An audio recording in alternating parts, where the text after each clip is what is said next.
Okay, what do I mean by saying the evolution of investing your money? Well, another way of saying that exact same thing is what's the safest investment compared to the riskiest investment, or safe investments versus risky investments. So, what I mean by that is when you first start out investing, you will probably invest in things in a very safe and diversified way. But as your knowledge grows, your financial literacy increases, your confidence in investing grows, and your ability to make money grows, and you start making more money, you will likely take on a little more risk in what you invest in.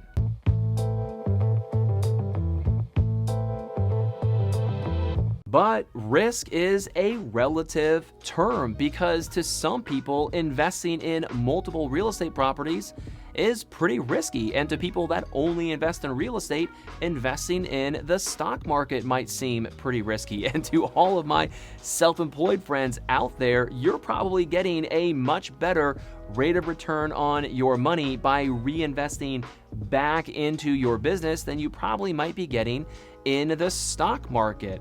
And to all of the W-2 people out there, they probably think a lot of those self-employed entrepreneurs are crazy for starting your own business. So, like I said, risk is a relative term depending on how much knowledge you have in the arena in which you're playing. No matter where you start on your investing journey, my hope for you is that you continuously keep challenging yourself and keep learning on how you can take $1,000 and turn it into $10,000. Quick side note, I saw this on Twitter and thought it was hilarious. I turned 1K to 10K by depositing 9K into my trading account. Well, that's one way to 10x your investment account. This list of 12 ways to invest isn't a list of all the ways you can invest your money, just my opinion on a variety of ways of how you could invest and grow your money. And they're kind of in order from safest investments all the way up to some of the more risky investments. Oh, and by the way, if you've heard of a cool or fun or creative way to invest or grow your money, hit me up in the comments below and let me know. Savings accounts or money market accounts, CDs and T-bills, which are certificates of deposits and treasury bills, mutual funds or exchange traded funds that focus on bonds in general, mutual funds or ETFs that focus on equities, individual stocks traded on the big boards, such as the NASDAQ or the New York Stock Exchange, real estate, niche investing, such as NFTs, baseball cards, Pokemon cards, and crypto, individual stocks traded on the OTC, such as penny stocks, options and futures trading, trading on margin, and finally, completely quitting your W-2 job to start a business. Now, before we do a brief dive into each one of these things on this list, let me just mention that I try to focus on financial planning with this channel, and from a financial planning perspective, I don't think you should only invest in just one of these things. And quite frankly, I think you should invest into multiple different things. When somebody comes to me and says, you shouldn't invest in stocks, you should only invest in real estate, I say, why not both? It's not one or the other. Why not stocks and real estate? I should really do another video on non-correlating assets. Okay, savings accounts, money market accounts, CDs, treasury bills, these are basically all forms of cash. And in my opinion, there are only two reasons why you should be holding things in cash. And the number one, main one, is your emergency fund. Yes, you are not going to be getting a huge rate of return on whatever you hold in a cash equivalent instrument, but the rate of return that you get on holding this in cash within your emergency fund is going to be the peace of mind that you get when you rest your head on your pillow at night, knowing that if something bad happens to you during your life, you have that emergency fund to fall back on. Your emergency fund is not intended to be this huge moneymaker. It is intended to have a very, very small, safe, low rate of return so that you can sleep peacefully at night. The second reason why you should be holding stuff in cash is temporarily until you deploy that cash into your next investment. Mutual funds or ETFs that focus on bonds and bonds in general. Generally speaking, a bond is a debt instrument, and the price of that bond will fluctuate as interest rates fluctuate. But bonds have yields. And a very, very simple explanation for, I think, a lot of people to be able to understand this is think of a mortgage. Let's just say that you have a 3% mortgage. Well, your lender that is borrowing that money to you, that lender that is lending that money to you, where you are borrowing from, that principal loan amount, think of that as them getting a 3% rate of return on that amount that you are borrowing. So that's a very, very simple and basic explanation, but bonds are debt instruments. And on the scale of what is safest to what is riskiest, bonds are more on the safer end of that spectrum. Mutual funds or ETFs that focus on equities. Equities would be something where you invest in a company, and in the case of an ETF or a mutual fund, you are investing in one ETF or one mutual fund, and within that fund, there are multiple individual publicly traded companies. Some of these companies might be more on the risky side of equities, and some might be still in equities, but a little bit more on the safer side, like a blue chip company that is an equity, but they're established, they've been around a long time, and they have a proven track record. So arguably speaking, they are equities, but they are a little bit more on the safer, more reliable side. You'll find a lot of people that love to invest in dividend type of paying mutual funds or dividend type of paying ETFs or index funds that pay a really good dividend. That is one of the more safer ways to invest in mutual funds or ETFs that are primarily based in equities. Individual stocks traded on the big boards, such as the New York Stock Exchange and the NASDAQ. We just mentioned mutual funds and ETFs a moment ago, and the reason why those are a little bit safer than individual stocks is because within one mutual fund, there could be anywhere from 90 to 120 individual stocks. So when you invest in just one individual stock, if that stock has a bad earnings report or there's something bad that happens, that could really drag down your overall and total portfolio. So what a lot of people do when they invest in individual stocks is they don't just invest in one individual stock, but rather they invest in 10, 15, or 20 or more individual stocks. And what you might want to consider doing, if this is your cup of tea, is maybe you want to pick and cherry pick the top 2 or 3 individual stocks per sector, like the energy sector, the technology sector. So maybe pick 2 or 3 that you really like and have 2 or 3 of each sector within the economy to try and diversify your individual stock portfolio. Real estate. Real estate is a little bit of a different animal because not only could the property go down in value, which has proven to happen over the recent history, over the last decade or so, but historically speaking, properties do appreciate. The other reason why real estate is a great asset to hold is because not only will the property appreciate, but if you rent out that property, you are receiving a regular, consistent amount of money each month. And the tenant that is renting the property from you could be a commercial property, could be a residential property, could be a multi-family or multi-unit property. The amount of money that is coming in is lowering your mortgage and the debt you hold on that property. So you are appreciating, hopefully over time. You are building up equity with each of those rental payments coming in, as well as the depreciation and the tax benefits by holding real estate. You could depreciate property that you hold for, I think it's 27 and a half or 28 and a half years. So there are some really good tax benefits as well. Also, as you invest in real estate, the amount of money you spend on that property is a write-off against the revenue. The amount of time you travel to and from some of these properties can be a write-off against that revenue that these properties generate. So there are some great reasons why real estate should be considered as a part of your portfolio, both from an appreciation standpoint, a tax and depreciation standpoint, and from a cash flow standpoint.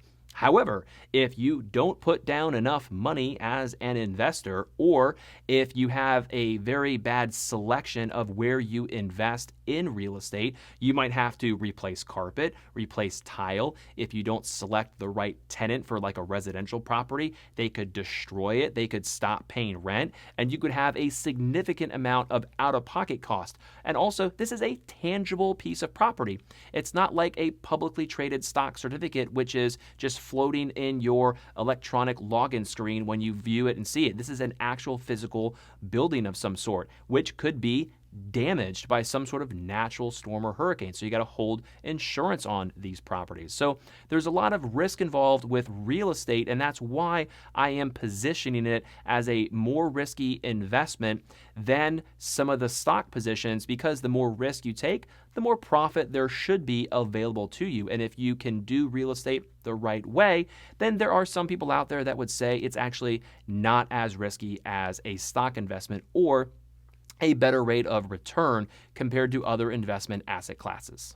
Niche investing, NFTs, non-fungible tokens, Pokemon cards, baseball cards. I would say that this part of your portfolio, crypto, is in this category, in my opinion. In my opinion, this type of niche investing has a very limited amount of people that buy and sell within these different niches. And so as a result, you don't have quite as many people investing in them as you do, say, in real estate, or as you do, say, in the big board stock market companies, individual stocks or mutual funds. There's just a limited pool of investors. So that does limit your exposure to liquidate and get in and out of some of these more niche, more smaller type of things. And as a result, a lot of people out there that are professional money managers or venture capitalists, they would say for something like this that is a niche, you probably shouldn't hold more than 5 or 10% of your overall portfolio in something like NFTs, crypto, or baseball cards or Pokemon cards.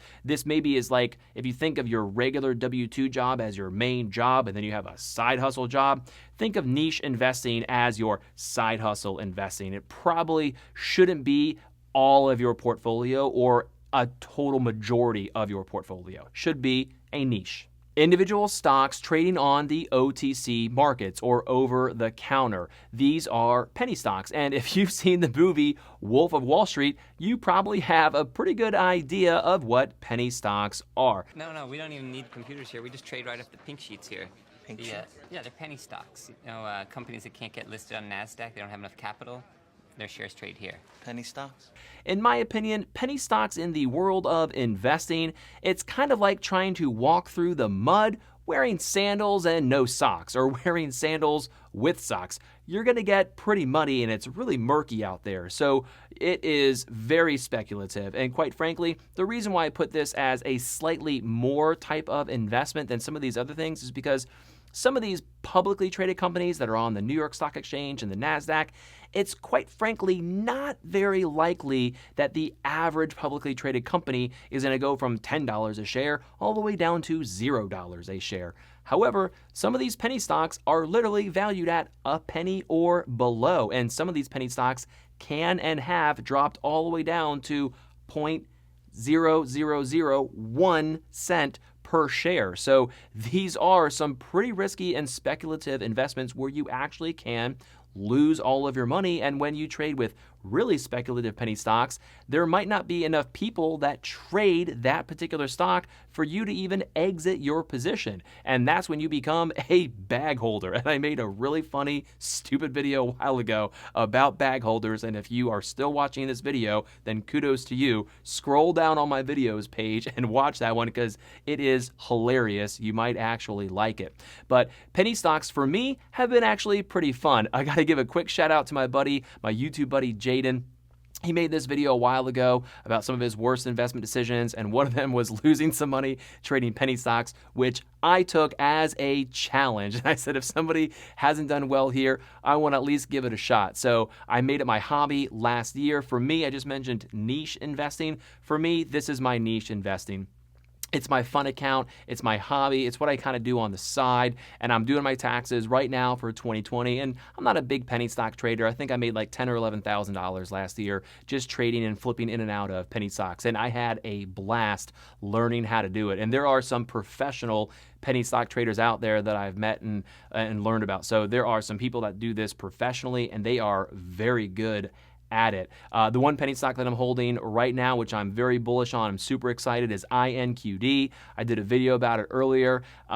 Take a look at it if you're interested, but keep in mind, this should not be the bulk or the focus. Just like I said about niche investing, in my opinion, penny stock trading and penny stock investing, in my opinion, from a financial planning perspective, probably shouldn't be your total portfolio. In my opinion, I think it should be a subset of your portfolio. Very similar to niche investing, I think you should keep it to under 10%, but you can take $1,000 and turn it into $2,000 pretty quickly. You can take $500 and turn it into $600, a quick 20% flip pretty quickly. But you also could take $600 and turn it into $300. You could take $1,000 and turn it into $500 if you're not careful. So if you do venture into the murky waters of penny stock trading, exercise caution and be careful. And very similar to some of these other more risky investments, don't invest money that you're not willing to lose.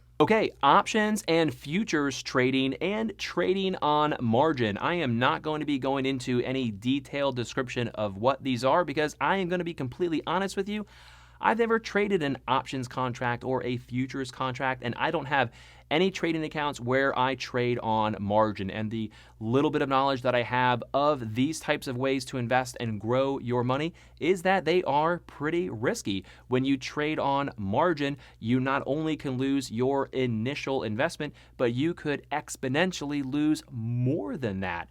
However, there is some risk and some return because you also could 10x your money and leverage your money and make even more profit when you trade on margin, on a margin account. So one of the things that made me, I would say, a relatively successful financial advisor back when I was one was that I was completely honest with my clients. So I am going to be honest with you and be a little bit vulnerable here. I've never traded an options contract or a futures contract, and I don't have any accounts where I trade on margin. So in my opinion, those are more risky. Why? Because I don't know enough about them for me to feel comfortable to deploy my hard-earned cash in them. If you're watching this video and you do trade options or futures or you do trade on margin, hey, kudos to you. You know something that I don't, and you probably have a lot more knowledge about these different things. And as a result, you probably think that some of them aren't as risky because you know enough about them and you feel comfortable to invest them. So I'm sure as my knowledge grows on these topics, I probably will invest in them at some point. But for right now, I'm busy doing other things, and I'm sure I will learn about them over time. But for right now, it's not a huge priority for me, so I think it's a little bit more risky. Okay, and completely quitting your W-2 job to start a business. In my opinion, this is one of the best things that some people can do, but it is also the most riskiest thing that you can do. Why?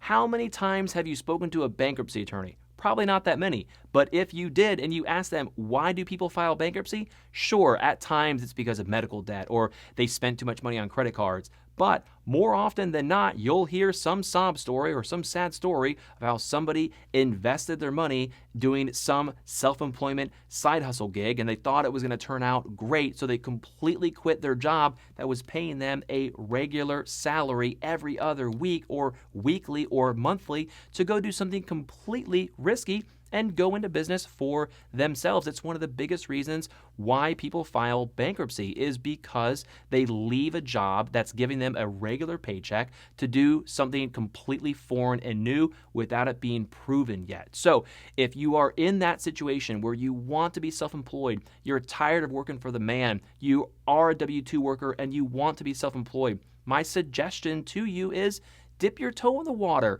Keep your day job, though. Don't go out cold turkey and quit your day job. John Acuff has a great book has a great book called Quitter. And I'm going to kind of butcher this a little bit, but the gist of that I took away from that book was don't quit your day job. keep your day job and do whatever you're passionate about, or do this new side hustle, self-employment gig. Do it on the side and grow it and grow it and grow it. And then once your side hustle gig has produced about 50% of the amount of money that you're making from your regular W-2 job, quit your W-2 job and put 100% of your effort into your side hustle gig. And in theory, when your side hustle gig is generating about 50% of the money you're making from your W-2 job, but you're only giving it half your time or a small portion of your time, once you completely leave your regular 9-to-5 W-2 job and you give your side hustle job 100% effort, in theory, you should see a significant jump in revenue to the point where maybe you'll still have to sacrifice for your first few years after you make that leap of faith, but you won't be completely underwater. So that absolutely is one of the riskiest things you could do, is leave a job that's paying you a regular salary to go do something that is completely commission-based, or to go do something that is completely foreign and new to you. But having a self-employment gig, having a self-employment job is probably one of the most rewarding and fulfilling ways to go through life if you can do it the right way and be successful. Hey, if you're not sure how aggressive you should be within your 401k, check out this video right here where I talk about how aggressive should your 401k be. If you have any questions for me, let me know in the comments down below. I appreciate your time. See you in the next one.